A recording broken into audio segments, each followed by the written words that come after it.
ni nyathi manyakono oyudo ratiche. Kao kamano wadhi nyaka Kaunti ma Homa Bay kama sirikand kaunti no oriwore gi kauntis mamoko e godiochieng' mar kuonde mag thidhna kama riwruoge mochung'ne rito alwora e kaunti no ojiwo migepe mopogore mondo riwre mar rito kuondego.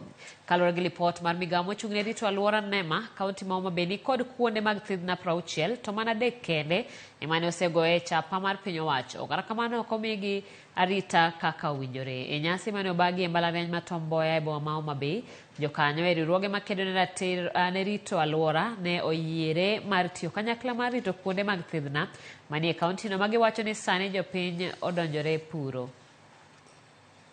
Wetland is an area of land covered by water, either permanently or seasonally, where organisms are found habitat. In Homa Bay, we have many wetlands, but they face a series of threats. One of them is pollution. Number 2, we have encroachment. Number 3, we have wildfires.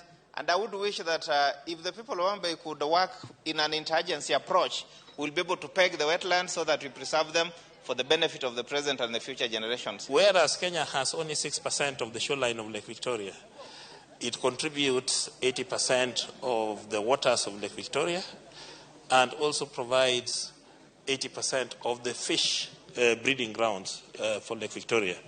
And all the fish breeding grounds are in wetlands. Thidhiagi miyo wabedo gi pi maler. Gigeng'o ula. Sama gigeng'o ula ing'eni lowo ma ipuro mar agriculture cha bende ok kethre.